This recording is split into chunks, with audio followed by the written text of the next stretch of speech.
It is recording. This is just to upload to YouTube for some fellow alum that were unable to make it tonight, that I know will appreciate being able to see this. And then that's it. And when you need to go, you can go. You don't need to, ask permission or anything. Just bounce when you need to bounce. And without any further ado, I'm not going to even try to introduce him because you all know who he is. And there's not much that I could say. So, Mr. Weatherspoon, take it away. The floor is yours. I have to say that, as Emily described, she got in touch. And of course, we have not crossed paths, but she basically blindly got in touch. And then we got on the phone together. And I realized that she had a rather strong, maybe prodigious gift of being out of the box, nervy, and just, bordering, her mother is nodding, thank you, bordering on, I was going to say presumption, but it wasn't presumption. It was just this overwhelming sense of kindness, welcome, curiosity, passion also for the sake of people who have been part of the Stony Brook community. I mean, she just simply enjoyed the idea of being the raison d'etre of why people who have been part of Stony Brook could go on being Stony Brook using the current tool that we've all been using, but injecting, her own, her own kindness and vivacity and just real desire to bring folks together. So I am thankful to Emily for not only this evening, but the other opportunities that she has wrangled. I am a little struck that I haven't been able to be in this setting while Judy Uland has been carrying on, but there's... Don't you worry, she's coming up soon, aren't you, Miss Uland? That would be an answer to my prayer. As they say, the sun will come out tomorrow. Okay, so by the way, as we're going along here, I don't know what we're going to do about the muting thing, because actually I would like us to talk together, even though we will have to exercise, just a little bit of patience. So if you realize that you're speaking as someone else gets ready to speak, just do what you would do if you were present with them, and just, one person yield, and then we'll get to the second or the third comment as we go along. By the way, yes, Jackie is here with me. She is in actually another meeting, another Zoom meeting, which happened to fall at this time as well, but you will see her in time so that you don't have to worry that I have done away with her or something. I mean, you don't see me over time be concerned that she did away with me, but certainly, all right. Now here's the question. Actually, one other point. The conversation with Emily led into a very strong conversation with Tracy Schlachter, who's also on this call. And she did a wonderful job of suggesting that, well, let's, go back to a text that a number of us read back when we were at Stony Brook. That text was To Kill a Mockingbird. And actually, for a little bit, that was the text that I was going to suggest that we read. A little time passed, and I thought, well, actually, maybe Baldwin's The Fire next time, partly because it's written in 1962 and is set later than To Kill a Mockingbird, that is to say, closer to our own time. And because it's a prose declaration, by a single individual, maybe that might be even more to the point. And so we ended up with that text. Now, having said all that, I guess I should ask, in all honesty, do you guys want to engage the text, or did you come here this evening wanting to, like, I don't know, talk about the recent verdict, or did you want to talk about other things? So, because I'm going to talk with you. I'm not going to lecture at you. So I guess I would like to know what it is that you would like to talk about for these 45 minutes or so that we have. Having said that, I know. I don't know about anyone else's answer, but my answer is yes to all of that.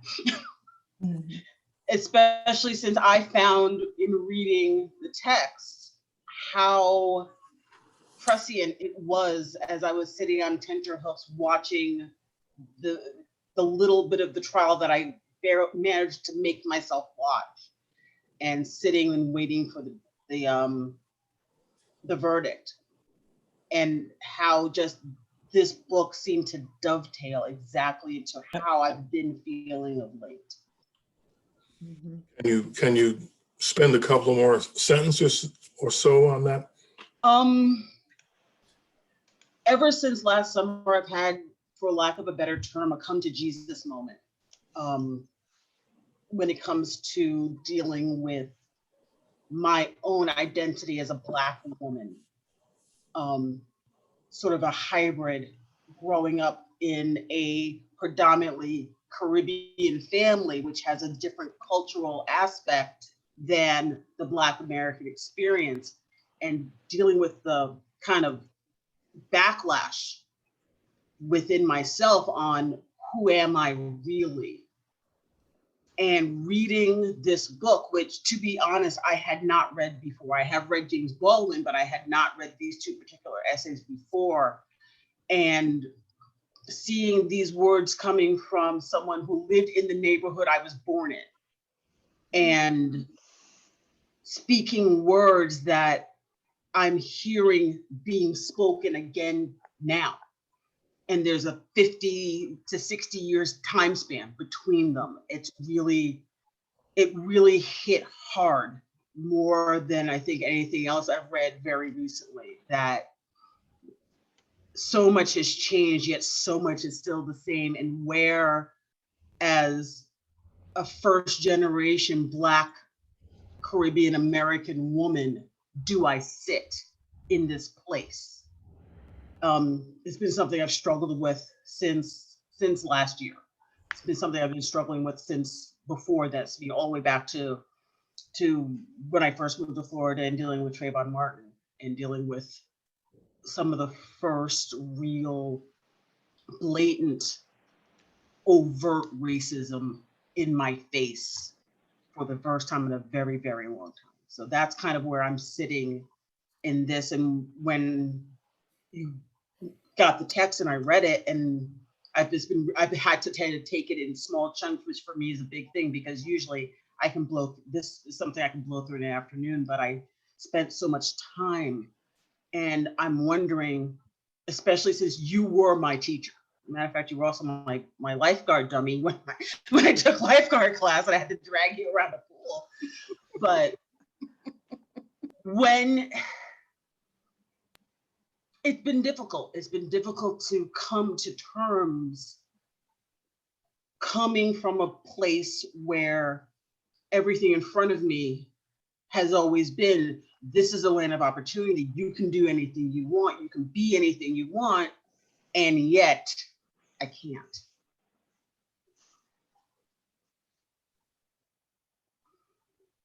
All right, thank you. Please, like I said, we're serious about the fact that we'd love to talk together. So let's not hesitate. I can jump in. I read this in one sitting, and I finished it Tuesday afternoon, about 4 hours before the verdict came out.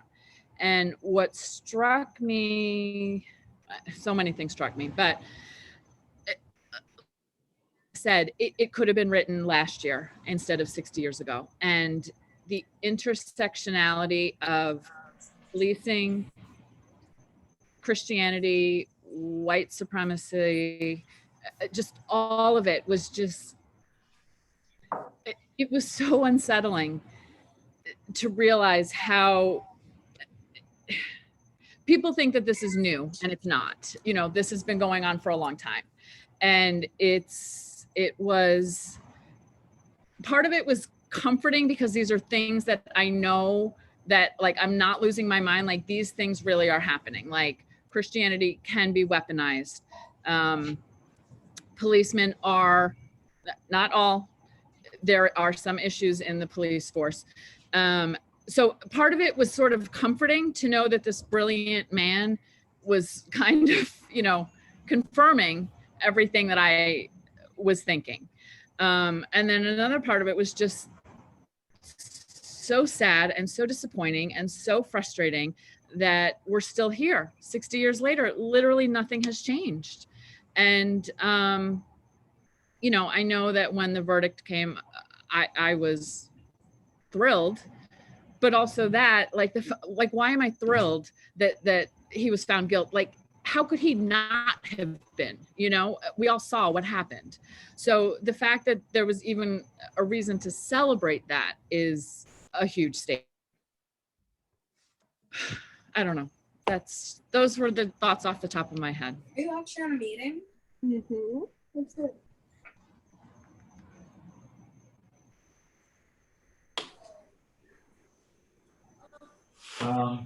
So one of the things that struck me was when Baldwin talks about the unrecognized racism in this country. And just, you know, recently in President Biden's proposed infrastructure bill, he talks about removing highways that were built to divide communities. You know, so the whole question of redlining was something I was never aware of. I was never aware that it was difficult for people of color to travel in this country, to find lodging. I guess the movie The Green Book has made people more aware of that. One of the things growing up on Long Island, Levittown was always kind of a point of pride, that it was all of a sudden you had the American dream. You had the GI Bill, and you had loans available for veterans to buy housing. But they did a program on NPR a few years ago and explained that African-American families were precluded in the government loans to Levitt from buying houses in Levittown. So there's this whole government-sponsored racism that, you know, growing up, I was never aware of. It's only really in the last couple of years, you know, I've begun to become aware a little bit of the extent of it. You know, and Baldwin's talking about this in '62, that white America is not aware of the racism built into the system. You know, that we just accept the status quo. We accept that African Americans have an accumulated wealth because they haven't worked hard enough. Not that the system was gamed against them, that most Americans' wealth is built upon owning a house and having equity in that house and being able to trade up in a house. And there's a large segment of the population that was precluded, and a lot, you know, a great deal of the disparity in wealth, income, and education has to do with just that basic fact that you had communities that were segregated, were put in, they were allowed, you know, I think there's a waste project now that's going up in a part of the country that it's being steered into a largely predominantly Black neighborhood with the promise of this is going to bring jobs, but it's also going to bring excessive pollution. So we've dumped, you know, our factories and dumps and things like that, landfills into African-American communities, and we've depressed the value of these communities, you know, and it's just, you know, so it's, you know, when Baldwin just spoke about how little white America realizes of the racism built into the system, you know, it's absolutely true that, you know, here Biden's talking about it now. We need to rebuild, you know, not just put a road in, but we need to move roads. We need to open up these communities. So.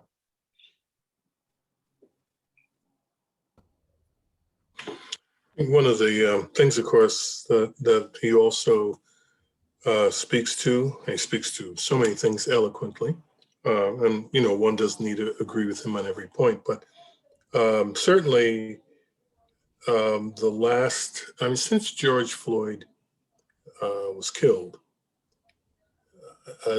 there has certainly among younger people, there has been a growing awareness of what you were saying, David,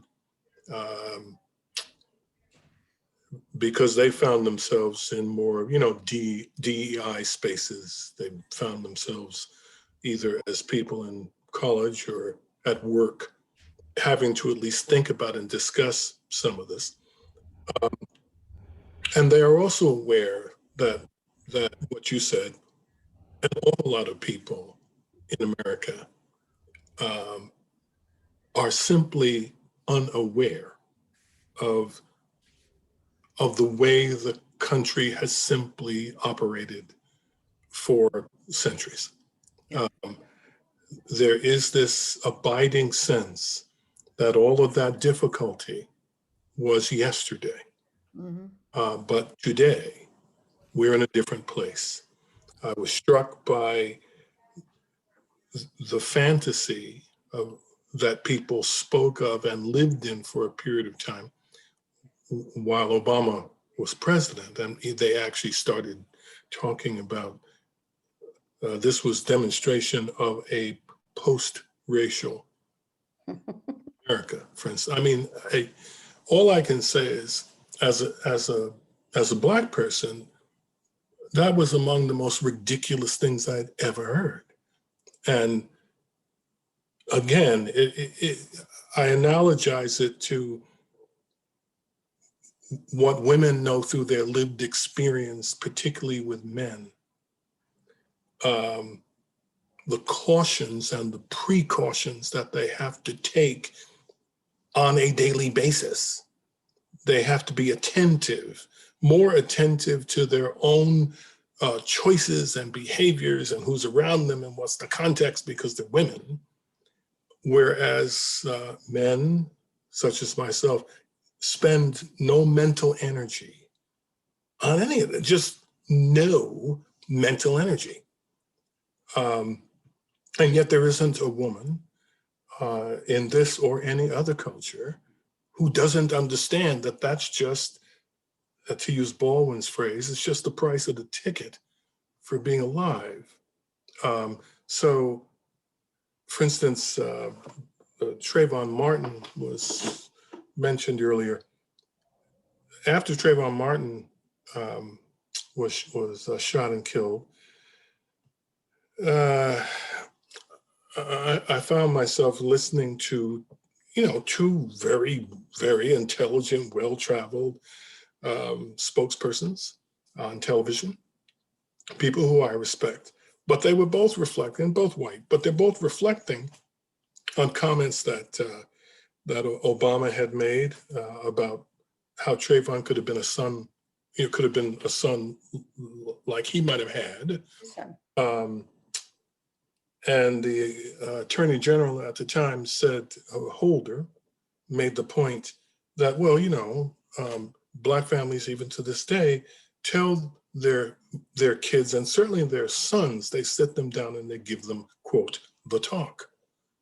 And these two commentators sat there having this conversation, expressing their great surprise that at this late stage in the game, that Black people could be still sitting their kids down and explaining to them. And of course, Baldwin makes this same point to his nephew, that they're still sitting their kids down. They're sitting their kids down today and tomorrow and next week and next month and next decade. And, they're going to be sitting their kids down and they are going to say to them what all Black people and other people of color say to their kids, excuse me, I need now to tell you some simple hard truths.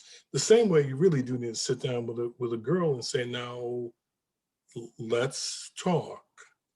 But for me to listen to these, again, well-traveled,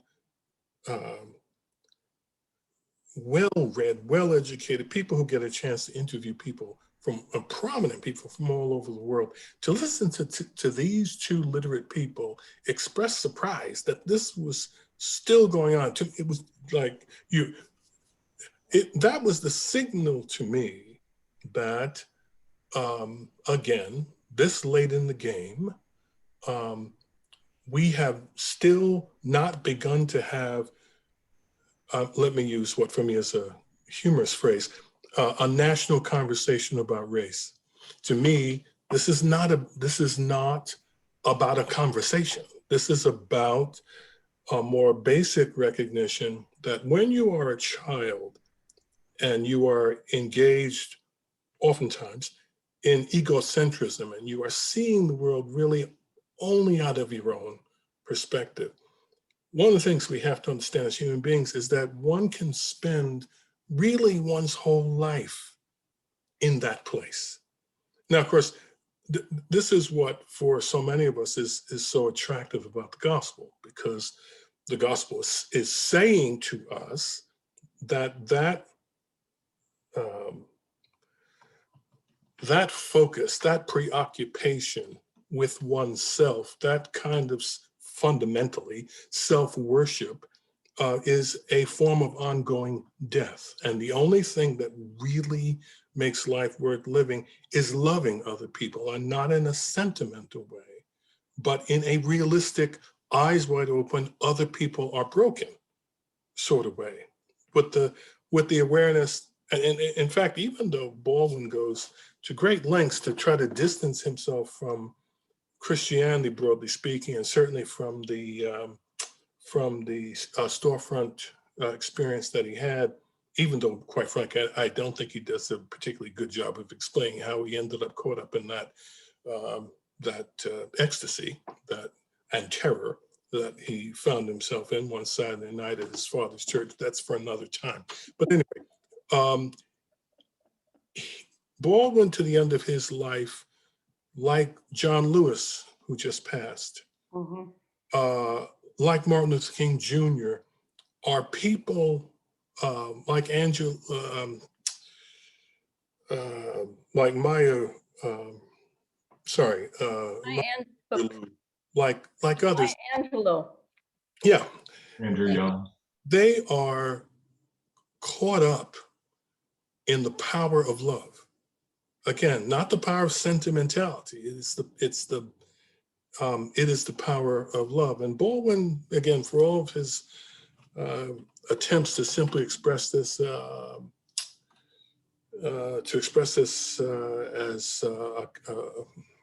a kind of Camus-like existentialism, I go on thinking that his experience with the love of God. I'm not speaking about Christianity as he knew it or as he used it as a tool to do battle with his father.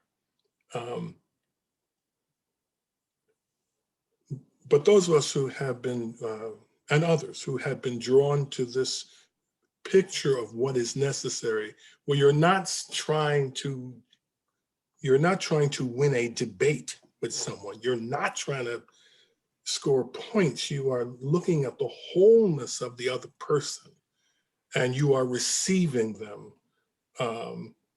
as a needy person like yourself, with the awareness that you may live your whole life and die, and the circumstance that you're trying to change may not change much. Judy makes the point that she is older than I am, but and I'm not going to use this stage to contest that. I'm just saying that one of the things that has happened to me, and the killing of George Floyd did this in part.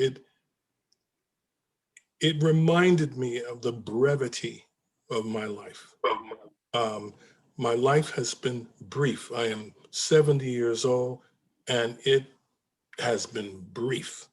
And it's not been enough time for the country in the depths of itself to understand what its history has meant. This, and I frankly, I think about people who teach history, and I say to myself, wow, I mean, what a tough thing to do, just to try to deal with American history. And if you try to look out across the globe in a variety of different times and places and consider what human beings have done under different banners and guises and whatever, and you think of all the millions and billions of people who have been impacted by those choices. Consider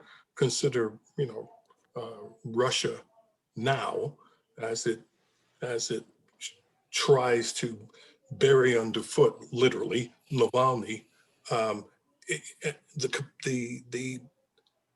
The lengths that human beings, particularly when they have power behind them, the lengths that they will go to, are frightening. But the call of love, which is to the individual, and the call of justice, which are the same thing, that's what humans are here for. And certainly that's what the gospel is calling us for if we really want to be alive. I will say that I grew up in an evangelical tradition which at the time, middle of the century, just beyond middle of the century, kept on talking about the fact that the so-called social gospel was a mirage, was a false fatu igni. It was a false light. It was the wrong path. That one should be doing the true work of the church, which was, of course, the sharing of the gospel, the winning of people to Christ, the discipleship of others, etc. And that with the return of Jesus always imminent, that one needed to be about the business of, dare I use the term, saving souls. And of course, we spent, just unconscionable amounts of time on that debate, as if it were worthy of the name debate. As a matter of fact, let me stop rambling here, since I really do want to give you space to talk more than to listen to me. A man who spent time just discipling me and others, where I lived back in New York when I was a teenager, a person who I deeply love in Christ, and who demonstrated his love lots of ways. I happened to be with him at a discipleship meeting the night Martin Luther King Jr. was killed. The word of that killing occurred at the end of the meeting that we were having.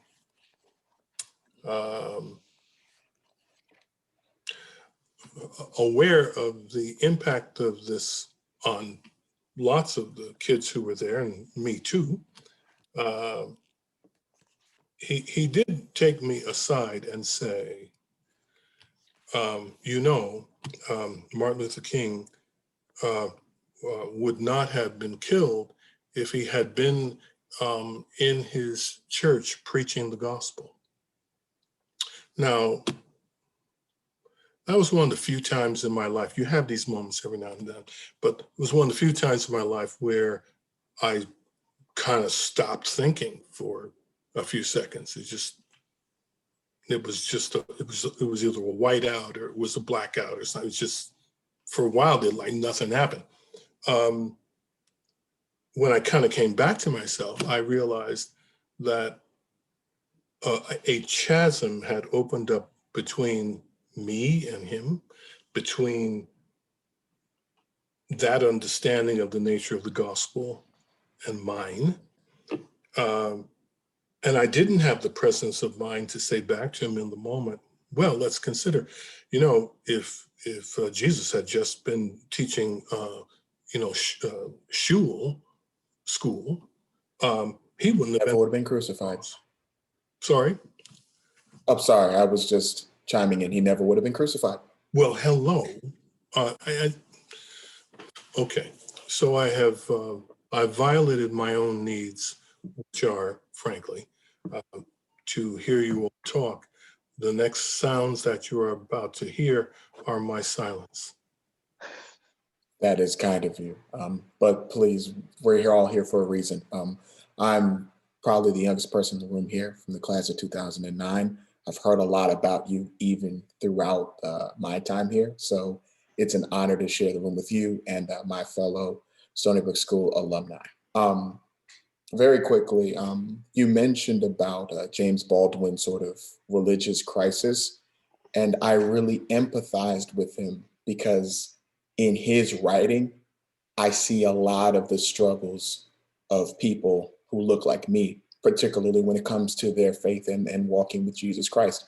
Because a lot of times, especially in the past 15 to 20 years, we've seen the very violation of the gospel to those who are underserved, to those who do not look like them, coming from the very same people who then say they want to lead them to the cross. I'll even go, I was reading on page 45.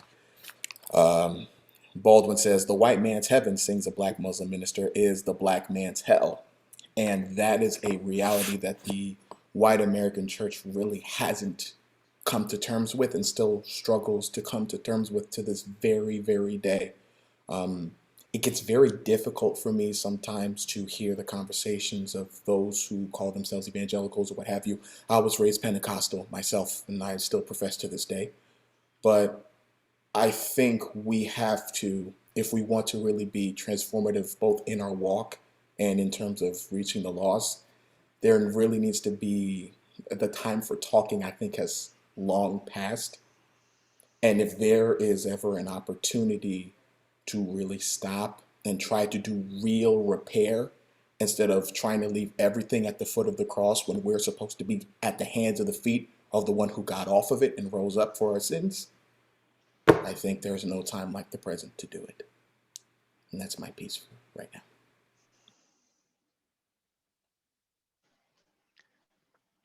I want to say hello, everyone. Sorry to cut you off, Mr. Weatherspoon. No, I'm no, no. Orlando Velez. I'm glad you did, because all I was going to say, I was just going to ask him to have a word with the Yankees because they've lost their way. But go ahead. Class of 1998, also go Mets. Wow. I support this fully. Keep going. Here we Orlando. go. So, you know, definitely, this was definitely a powerful book. And I think a lot of times when we read books like this, the thing that stands out the most and probably frustrates us the most is that we do kind of realize how little things have changed, particularly for individuals like me who live in the metro region, who live in the New York, New Jersey region. And we really like to think that things have really progressed. At best, we say, you know, well, this area of the country is not like the rest of the country. And the last 4 years has definitely, for me, been enlightening, even with my neighbors here in New Jersey, northern New Jersey at that, not southern New Jersey.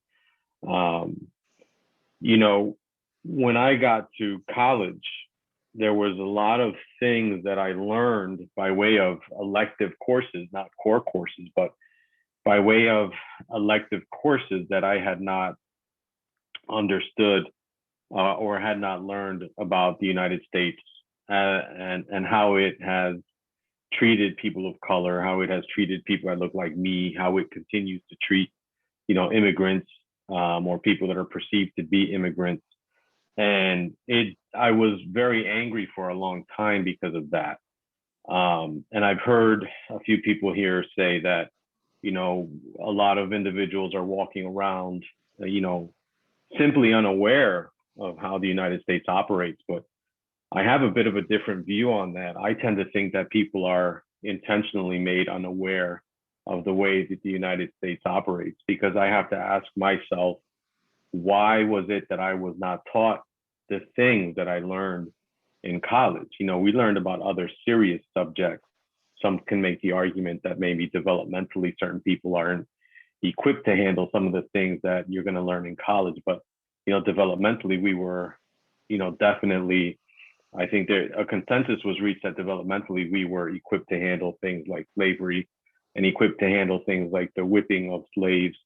And if we're equipped to handle those things, then I think there's very little that we're not equipped to handle, at the very least in high school. You know, when I started learning about how certain, and being a war veteran myself, this really blew my mind, but learning about how World War II German POWs were treated better than their own American citizens in their own backyard was an eye-opener for me. So much so that some of those German POWs decided to stay and live in the United States, while Japanese American citizens were in internment camps. Why was it that Puerto Rican women were sterilized without knowing it because of experiments that were done on them without their knowing? Why did the Tuskegee experiments happen? And so I had to ask myself why, and I had to come to the conclusion that this stuff was intentionally held from me. And then I have to ask why was it intended? And I was struck on page 69. I did my homework and I underlined and I read and I took notes. Page 69, about 2/3 of the way down, Baldwin writes, "The power of the white world is threatened whenever a Black man refuses to accept the white world's definitions." So for people to have that knowledge, I think would drastically change power structures that are in place in America that, as we say, people are not aware are in place. And it's to the benefit of the people that are in power that many people stay unaware and remain unaware of the things that are in place. What sucks about that is that the burden of then educating falls on the people that are being suppressed and oppressed in this country. But I am also always amazed by, the younger generations that come up like Unkwa. He's taller than me, but he's still a younger generation than me. I hate to say it. Who continue to stoke the fire of activism and don't let those embers die out. Who grow up and breathe life onto those embers again. Just when we may feel like they might be going out, people like them kind of reinvigorate that. And that's always, for me, refreshing to see.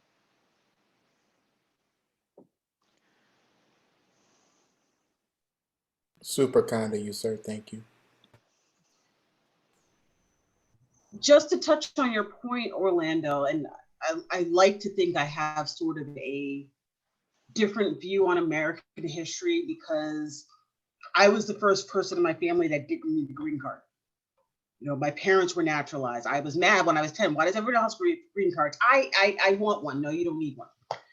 And having to do that dig deep, because there are certain things as an American citizen you are expected to know if you become a naturalized citizen. You have to know what the Constitution actually says. You have to understand how the government actually works. And learning that as a little kid and then going to social studies, and you're given this sort of Disney World sanitized version of history.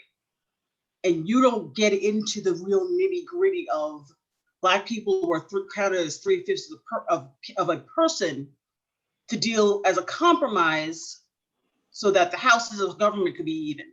You don't learn that stuff in elementary school. You don't learn that stuff in junior high.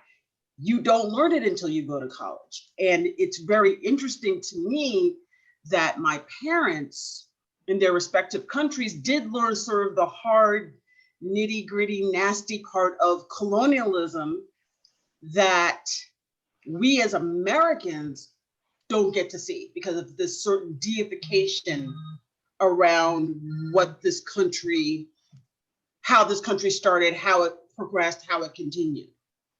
That's always been my view of it.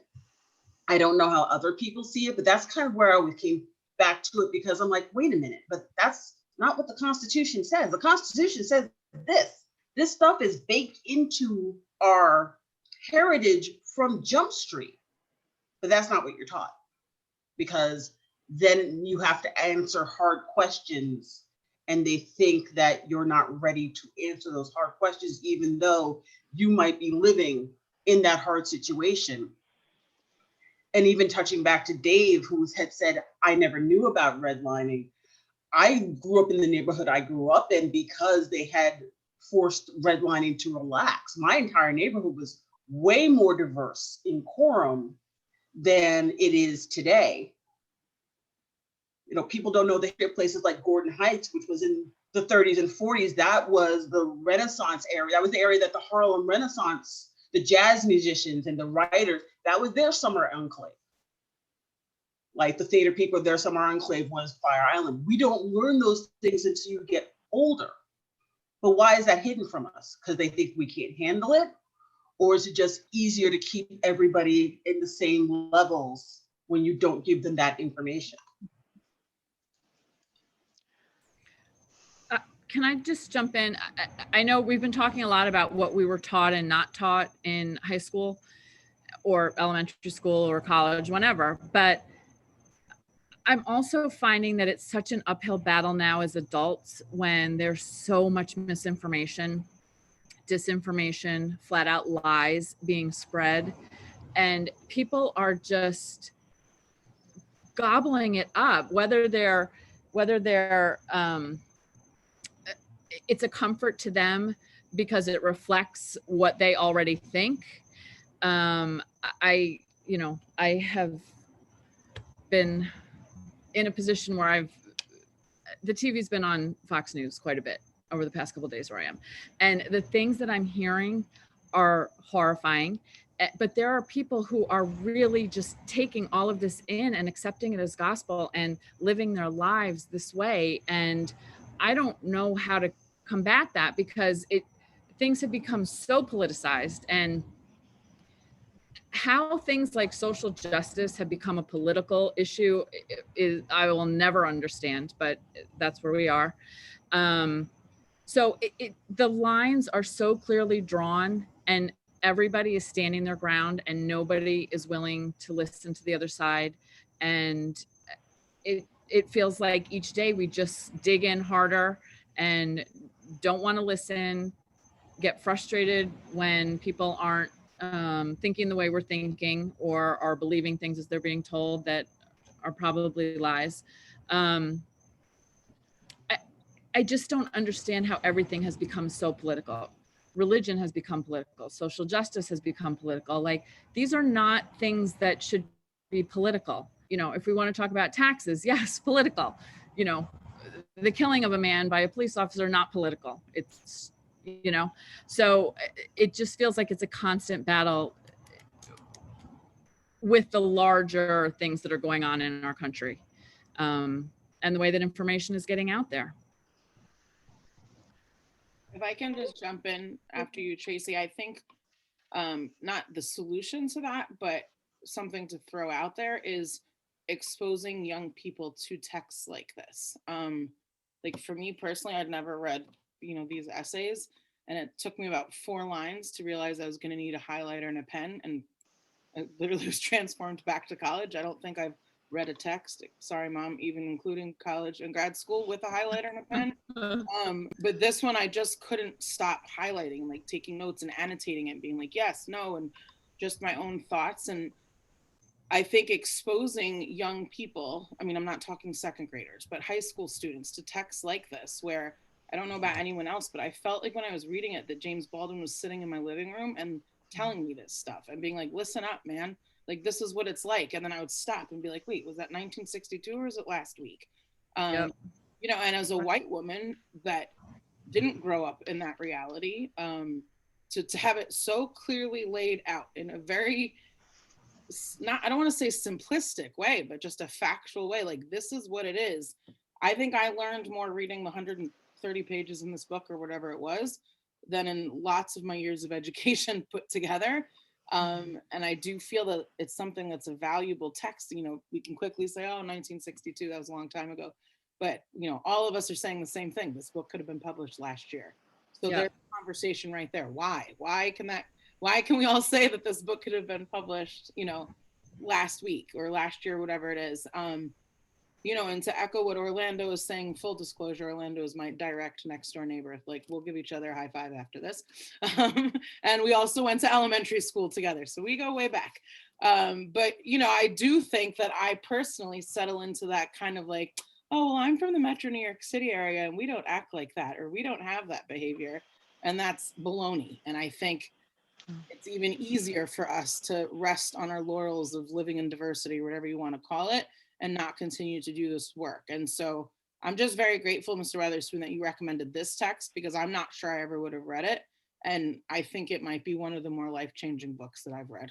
So thank you for that. I want to say, Emily, I think that's really great to think about the younger generation. And I hadn't read this either, and I felt exactly the same way. But I think one thing that I find disturbing when I think about what's been going on in the past week, I read an article about how there are, you know, prep schools in New York City where they're really working hard to do anti-racist activity and sort of readjust their curriculum towards that goal and in a stated kind of way. And then there are these parents writing letters to, you know, get the headmasters and headmistresses kicked out for that.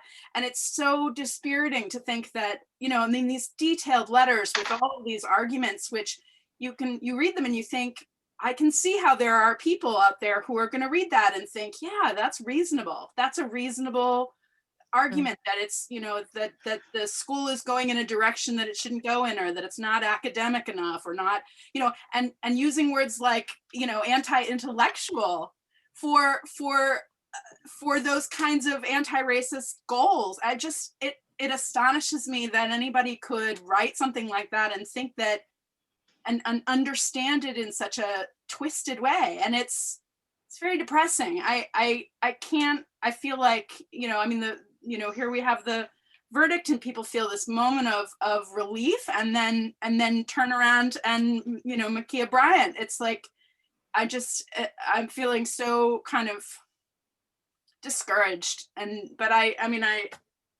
felt the same way about the book, that it was exactly what we were all feeling, and it's 60 years ago. It's just, I need encouragement. It's so depressing, and feeling like you know, how could we contribute, people like me, how could I contribute to this situation when, anyway, sorry. I'm gonna step in because I'm from Houston. And so George Floyd, for me, because he's from here. And I can also speak to the politics of division, in that I've had a total change. I've had a total change in my views over this past year. And I love Russ Weatherspoon. And Clark Weatherspoon was the best kid. Okay. Period. The best kid voice of all of the faculty kids. But I can't, and it's conversations like this and reading and studying that have changed my views. And it's important that we continue this. And Gene Noriega and Tracy Slater, and conversations that we've had on Facebook and other places that allow folks, and coming from Houston, and having conversations with the police here and others, racism is deeply seated in this country. And there are, in the conversations that I've had here, it's right under the surface. And I've got folks that I encounter that I love, but man, their thinking is so wrong. And but it's hard to get that out. and even with your family members. And for those of you that didn't grow up in areas where that was something that you didn't have to overcome or unlearn, you're blessed for that. But I don't think it's I think it's more prevalent than one would like. But it's just something that absolutely everyone has to be committed to get right with. Corbin, I have been, also being originally from the Houston area, and my family is all in Texas and Oklahoma. I've been impressed and with the conversations you've had on Facebook. It's really, really hard, and especially in this year when so much has gone on. And I would say I've been listening and reading and learning for several years, and I'm grateful for that when this year came around, because I finally got to the point where I realized I can't just be quiet. I don't think I was necessarily intentionally being quiet, not talking to anybody about it, but I didn't necessarily think that social media was the platform to have the conversation. But in a time when everyone was in isolation, obviously that's where people had conversations. Right. And being the year that it was, with everything that came with it, is the time that everybody who was active on there chose to engage when it all came to the surface. And it really has been a challenge with a lot of my extended family and friends, dear friends in the Dallas area, who the racism, the conversation always comes down to, it's all a matter of the heart. People just need to love Jesus and love people. And it's in the heart. That's where the racism is. It's not in our system. And I've struggled so much to have meaningful conversations with people to talk about, but that hasn't changed anything. We can't just sit there or just be patient. It's just going to take time. And then I picked up this book and read it, and he's talking about how people were saying, well, it's just going to take time, 100 years after emancipation. Yeah, I'm not a gradualist, Chris. If I'm saying that, I'm just, No, yeah. No, Yeah. you're not. But I think so many people that I engage with are, and it's frustrating. Yeah. Because they're sitting in the seat of privilege, and they refuse to stand up and look at where they're sitting. Oh, and Tracy, you can continue to, I still love the Astros, but I'm now disappointed in them, okay? I'm actually glad to hear that, Yeah. Corbin. Thank you for. You're welcome. I've been wondering how Astros fans are handling the situation. Well, we're going to be rebuilding, okay? Yeah, good move. Right. Good move. He ends the letter with, we're celebrating the centennial 100 years too soon. Yes. And that was all I could think about going into Down at the Cross. That was just the echo as you're reading the second part of the meditation. Just to pause for a second, because I hadn't read this. And it's brilliant art. It's brilliant prose. It's clear, it's coming from this sparkling, clear, amazing mind. And when you can take meditation like that and elevate it aesthetically, it's a powerful statement, more powerful than social media and frankly, like a lot of books could be. He talks a lot about, part of what he talks about is how we like to hoard, people, even if it's hard to give it up, that our tendency is to hoard, and that there's not going to be change without risk. There's no risk in platitudes. There's no risk to Nike having an equity statement. And so the change comes with risk. And he talks about how love is the answer, but there's also the implication that there's a sacrifice required and risk. And so I had no answer for that, but that was one of the things that a couple weeks ago when I finished it, I've been left with. What's my risk? Where's my skin in the game? If I want to, you know, is it still 100 years? Is it now 150 years too early? Or are we, did we make are we 40 years in? Where are we from that? It was 100 years too early. And we can't progress without the risk, without taking some kind of risk. I have to say that I have often wondered what it takes to get a privileged white girl like me to think differently. And I've spent a lot of time trying to understand that, because I think the question might be instructive for the rest of a lot of the evangelical community from which I come.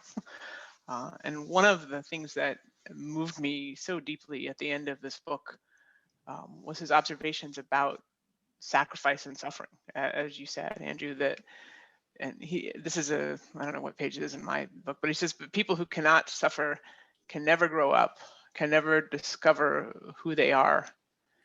And then he says later, if one is continually suffering, the worst that life can bring, one eventually ceases to be controlled by a fear of what life can bring. Whatever brings it must be born.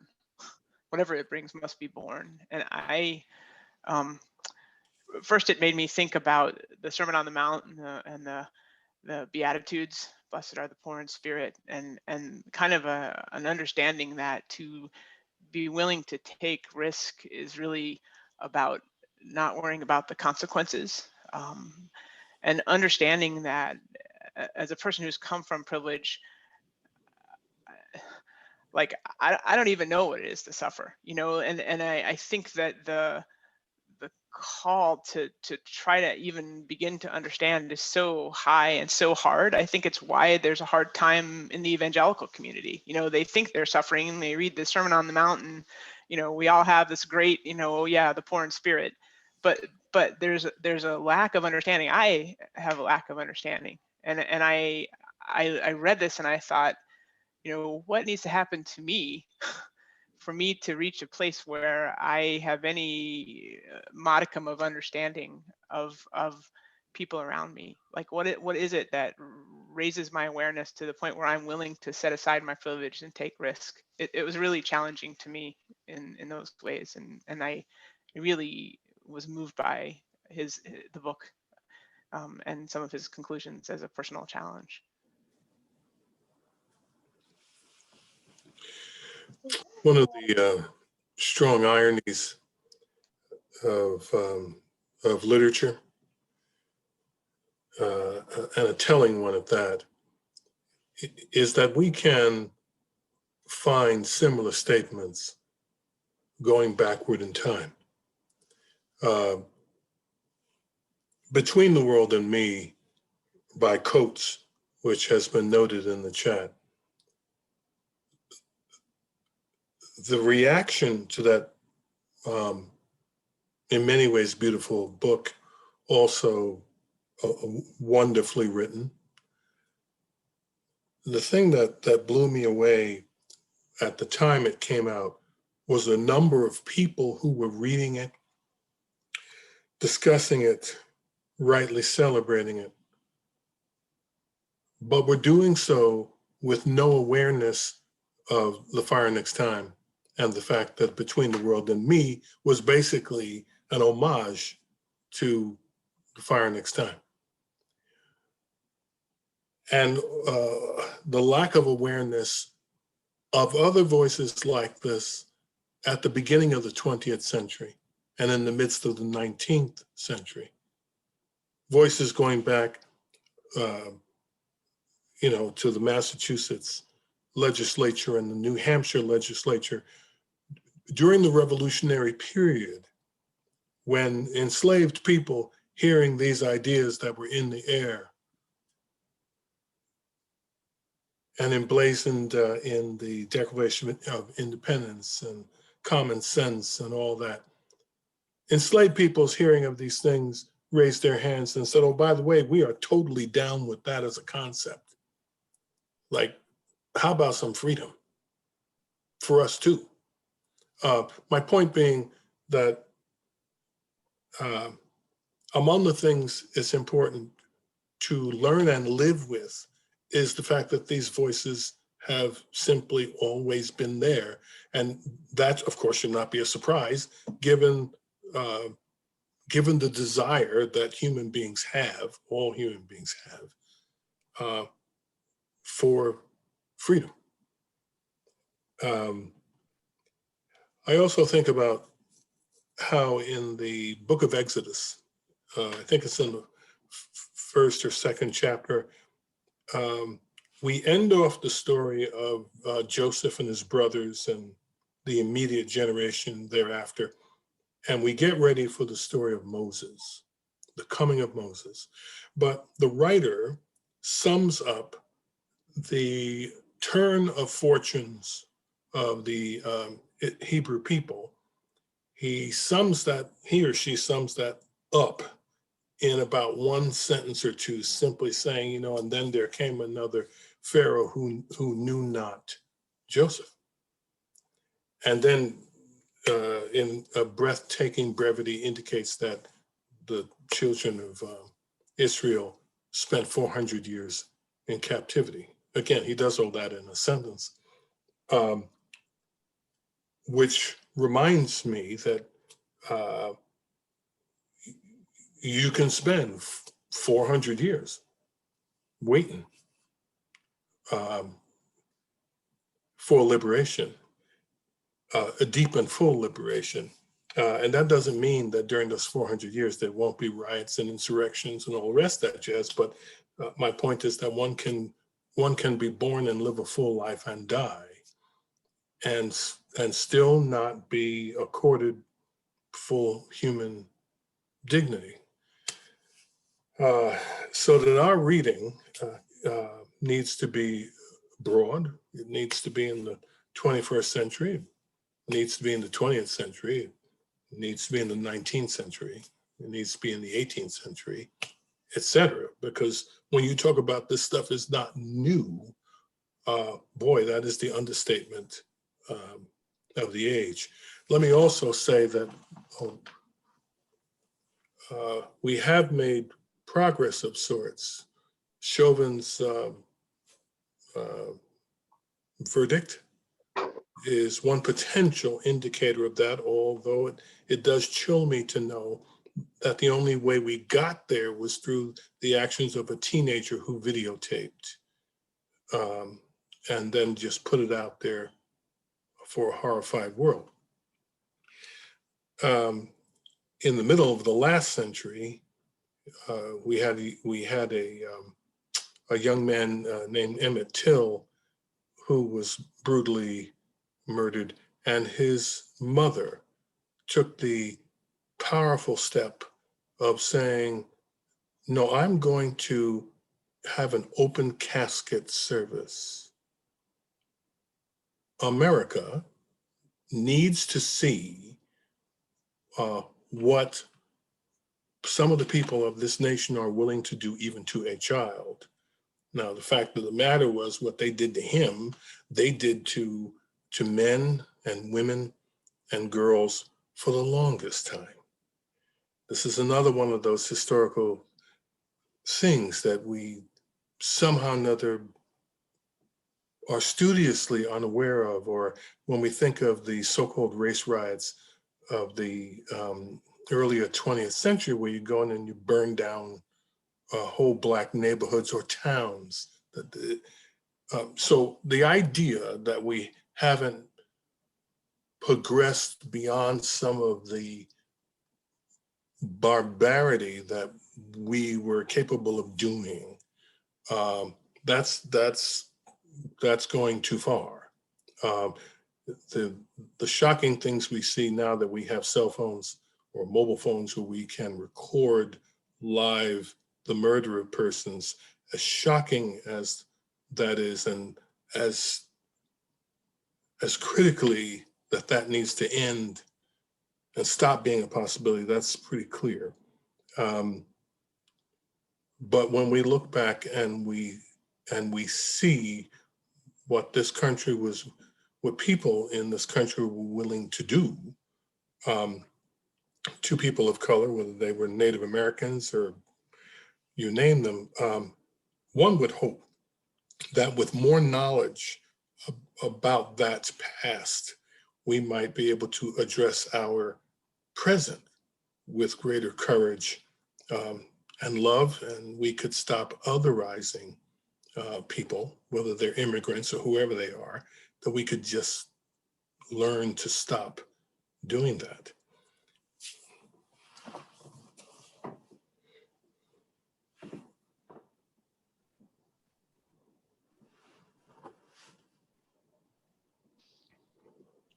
On a different topic,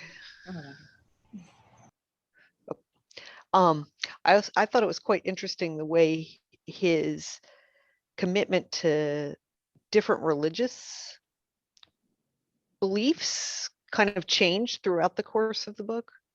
And I was especially, I don't know who else watched One Night in Miami, saw the movie One Night in Miami. I was especially paying attention to the end of the book with his portrayal of Malcolm X versus what, no, excuse me, yeah. I just thought, I mean, as a teenager, to be so brave as to break from his father was quite impactful to me. If you've not read Go Tell on the Mountain, his novel, you might be interested in that as well, because they're in a fictional form. He addresses again that powerful relationship, the hate, the unvarnished hate, the love that he had for and experienced from his mother,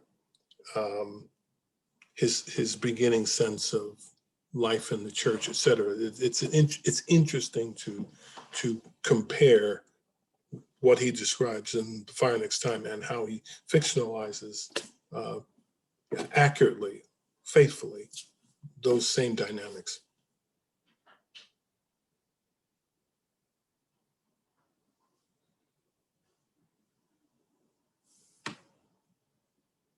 Russell, going back to what you were talking about with the videotape, because that was actually something that I wanted to bring up.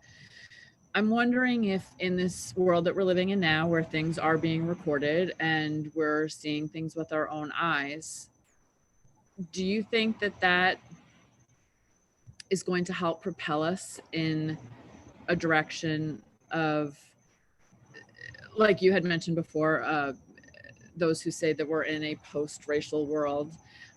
There's literally evidence that we're not. And I'm just wondering if we think that how far that might go to proving that we're not. And, you know, it's hard to argue with what you're seeing with your own eyes. And, you know, 60 years ago when he wrote this book, you know, I think he even refers to it. At that time, Black people were not believed, you know, things that were said, you know, your word was not held no water over a white man's. Now we're seeing things more, you know, somebody said, you know, it's not getting worse, it's getting reported, you know. So I'm just wondering what you think this will do going forward in helping people see what's really going on. And to try to speak briefly, I see that there may be a complicating factor. On May 25th, when George Floyd was murdered, we were already deep in trying to combat the virus by staying home. Not only did we stay home, but professional athletics, including your beloved Mets, were not playing. What sports there were reruns. In short, we were all at home and we were watching, whether we wanted to or not, the spectacle of the murder of a man in broad daylight by police officers, with other civilians standing by saying, stop doing what you're doing, why are you doing what you're doing? I oftentimes wonder if his death would have penetrated as deeply as it did if we, and frankly, the rest of the world, were not confined to home. And that was the central show that we were all watching. Again, as you say, it's not new, it's just being recorded. So the question is, even though that stuff is being recorded and it's available, are we in a position where we can take the time to see it? The murder of George Floyd was really a pivotal moment in the country, I believe. As I watched people from around the country basically pour out into the streets, the vast majority of them peacefully pour out into the streets to decry this.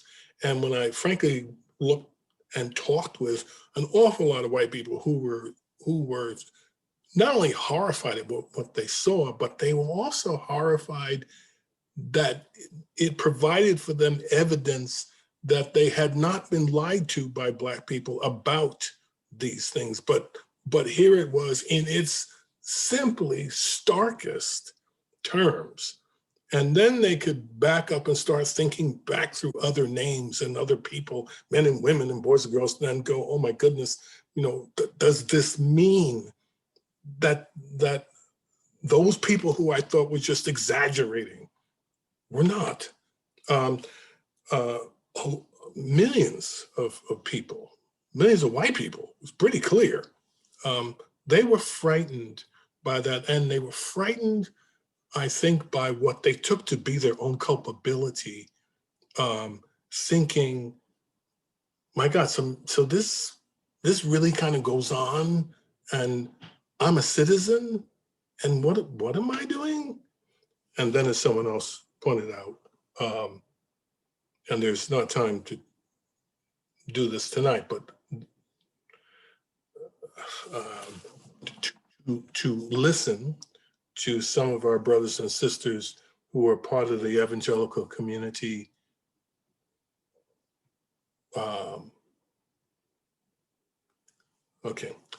to listen to some of the things that they elected to say about this.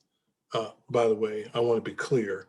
A lot of our brothers and sisters in the faith were also real clear about what this was, where it springs from, how the church, no matter what denomination you're talking about, how the church needs to stand up and own the ways in which it has aided and abetted this and given license to it. So I don't want to suggest that all of evangelicalism has been, off the reservation, but there have been some prominent people who have been just disgraceful.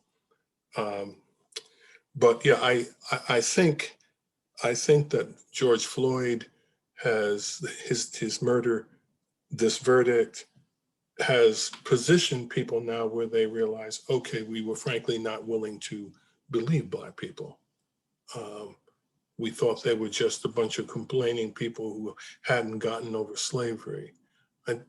I think a lot of people emotionally may be able to realize the idea that we can wait another 100 years for deep change is a dangerous, it's just a dangerous idea.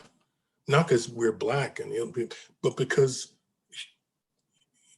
human beings, I don't know. I don't think human beings can keep that up. I work with a white woman in my office. It's just the two of us right now. When this all started, it was the typical, Why didn't he just listen to what the police said? Why didn't he just do this? Why didn't he just do that? Why do you still have to talk about slavery? Why do you have to understand these things?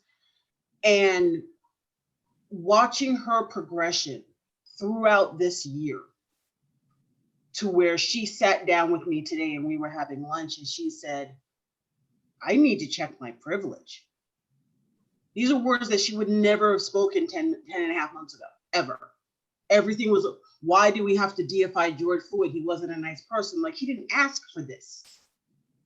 And for her to now come to that conclusion throughout this entirety because of being faced with it over and over and going, oh my, I have a hand in this. It's been very interesting. It's been a relief in some point that you're not screaming into the wind. I'm sure many of you are aware that I've been doing a lot of work with alumni from Stony Brook on getting some social equity, some proper social equity going at the school. But sometimes it feels like you're talking into the wind because you're coming up against this wall still of people who don't want to understand that in order to move forward, you need to accept what happened, even if it didn't happen on your watch. And so seeing this past few days of people going, finally, all these circumstances came to point that we finally got a proper verdict. Now we have to go to the next one. We didn't have a chance to go. Now we have another girl that just got shot. Why did she have to get shot? We have the young gentleman who was shot not 3 days before the verdict. There's still a dozen cases. And Kristen mentioned, when we were kids, it was Rodney King. You watched it on television. You watched the guy get pulled, you watched what happened and nothing happened. Nothing happened with Trayvon. And it has been going from this point of not being believed, and now you don't have a choice but to believe because it's right there in front of your face. Like Tracy said, Will Smith said, it's not that it's not happening, it's just that it's being seen. Actually, I want to, Jeannie, what you were saying, and to connect it to what Kristen said earlier, is, this feeling of frustration and being overwhelmed and like, how can we be having this conversation 6 years after this book was written and 400 years, since whenever? And then Unqua stole exactly what I was going to say, which in this moment, I'm speaking to my fellow white people in the room. It's our turn to step the you-know-what up. And I know I'm preaching to the choir if you're even here tonight. But I think that conversations, like what one-on-one conversations with people at your job, or if you hear somebody saying something obnoxious at a supermarket, it might seem trivial to turn around and be like, please don't use that language around me, or please don't say that. But imagine if a person of color overheard me saying that, like that could be really life-changing for someone. And just to hear that advocacy, and it sounds cliche, and I know that lots of people have cute little posts about it on Instagram and all of that stuff, but like those of us who did grow up with this privilege and those of us who live this privilege every single moment, it's on us. Like, it's not anyone else's turn to dismantle this. It's not anyone else's, like, we have to do it. Like, and it doesn't matter how old we are and what realm. It can be with one person, it can be with one conversation. I think that is incredible. And piggybacking on what you're saying, Jeannie, like the thing that we all have in common that brought us through, to Zoom tonight, is that at one point in our lives, we went to the Stony Brook School. And I sat here thinking, James Baldwin wrote that first essay to his nephew. My nephew is an adorable 2-year-old white boy. My brother will never have to sit down with his son and have the conversation, right? I'll never have to write a letter like that to my nephew. I won't. It's just a fact of life. What can I do is I can stay involved in my high school to make sure that somebody else's nephews are being maintained in a safe space. And this is out of love for the Stony Brook School and out of love for the experience that I had there and the sacrifice that I know that my mom did, my mom made for me to be able to go there. And so I just encourage all of you, if you're able, just to stay involved in your own communities, as well as in the community that connects us. Monday night, there's apparently this fireside chat thing. I don't know anything about it. I haven't seen any links sent out about it, but I think simply showing up and like letting our alma mater know that we're engaged in this work, that like we want our school to be a great place for all kids. You don't have to say anything, like just show up, but you do have to say something in other respects. I know I'm preaching at the choir, but yeah, I'm mad at Unko because he totally stole what I was gonna say. But yeah, so thanks, I'll be quiet now. So, Spoon, I guess my question to you is, what specifically can we do or needs to be done to dismantle structural racism in this country? One can go at that in at so many levels. Just a minor little question there, right, Corbin? I'm just thinking there are so many ways in. Obviously there is law. That is a law being passed now. Okay. Okay. Okay.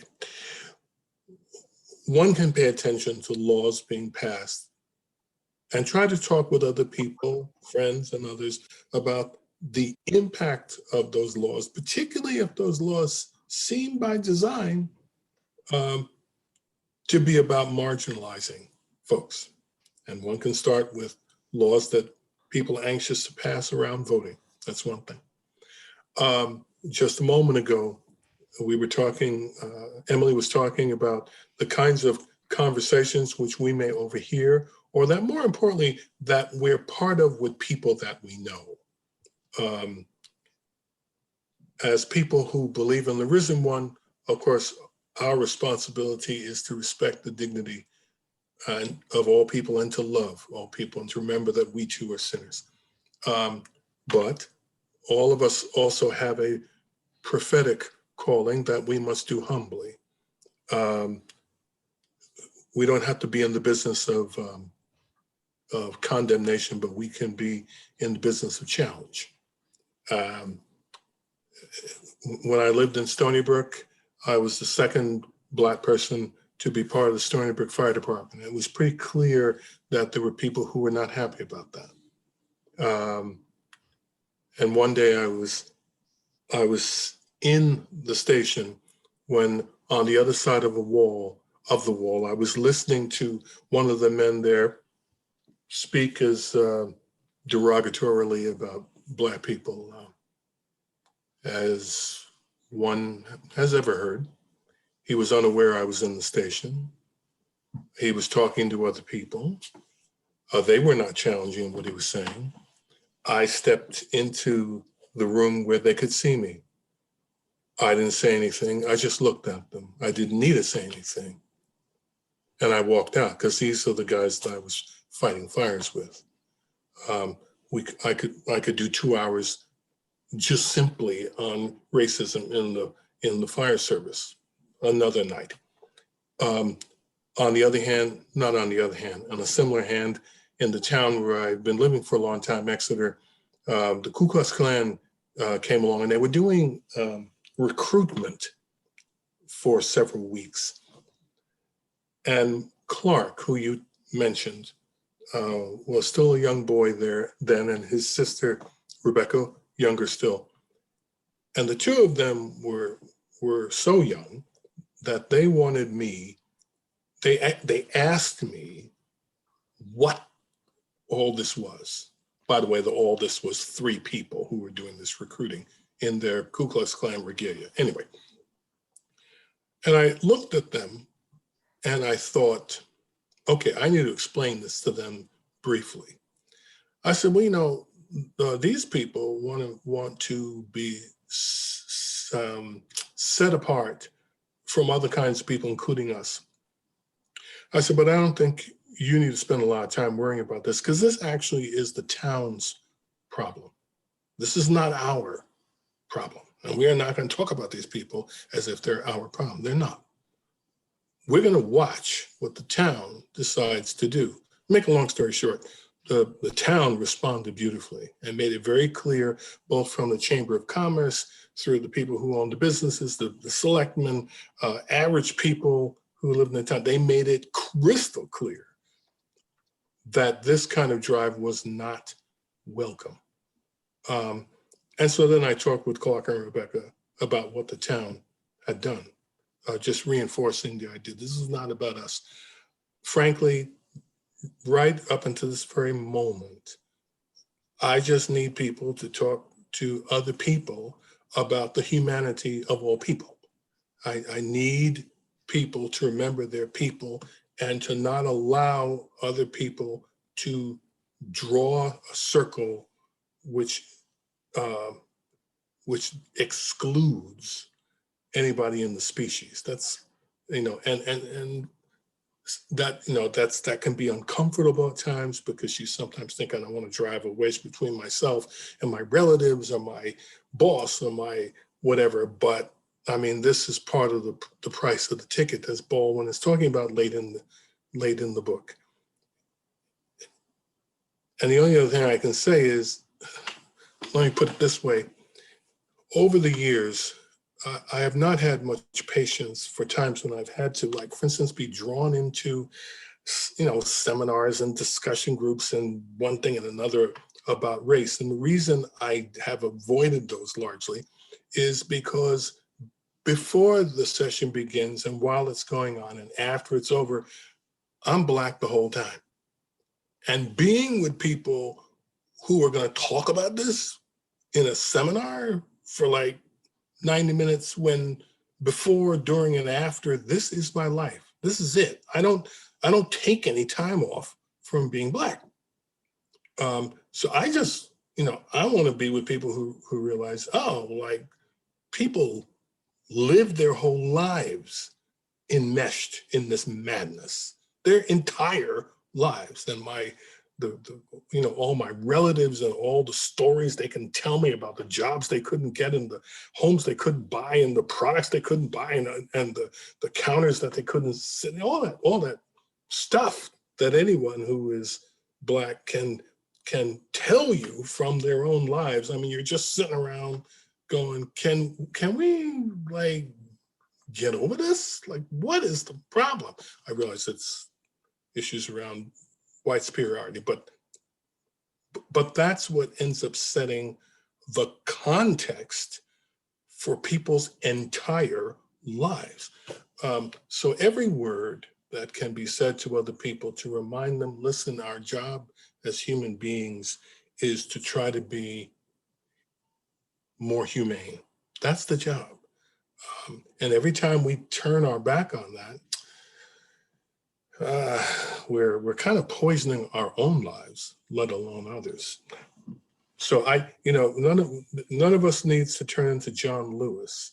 We just need to pay attention in whatever the circumstances that we are. And if we are called and have the talents to do other things, like paying attention to the legislation that's being written and invitations that are being offered or not, or business transactions, whether they're at a bank or at a real estate agency or wherever else they are, then we should be doing that. Every last one of us can do something to try to make America become a more perfect union.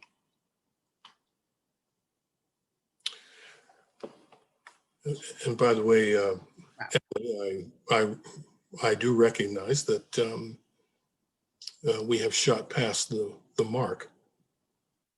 Did you really think you were getting out of here in an hour? Well, I just. I mean, Say we keep him until Jackie comes on. well, Where is Jackie, actually? That was my question. Where I is might Jackie? be able to pull that off. I don't mess with people from the 80s, man. I Y'all know, had a look, different. it's a bad clue. Hold on 1 second. Uh-oh, now y'all done. While he goes to find her, I will say, thank you guys for coming tonight. This was an amazing conversation. There will be more. Hi, Mrs. Weatherspoon. Hi, wow, you guys look great. Hey, Jackie. How are you? How's look everyone? great. Hey. Oh my goodness, faces from our childhood. It's so wonderful. We were kids too. What are you talking about? I babysit that Clark boy. I know. Oh my God. It's so good to see you. Oh wow. Yeah, that was a long time ago. Yeah. So hopefully everyone's doing well. I hope the session was good. I have to get Russell off the phone because we have to call our granddaughter. It's her birthday, so we promised we get on the phone, and he's 15 minutes late, and they're waiting for us. Uh-oh. Yeah. Sorry, that's our fault. Well, we can't compete with that. So good to see all of you. Wow. Great to see you. Wait, I'm gonna take a picture. Okay. Oh yeah, we do need to. Hi, kids. Look at Andra. Hey, get off the phone. Get to the granddaughter. Yep. Go to your Happy granddaughter's birthday, birthday. I just granddaughter. want to quickly say thank you to everybody. I will try to remember to get this recording up along with one from Harold Spooner and stay Oh, posted to cool. the Facebook groups for, I'm open to other suggestions.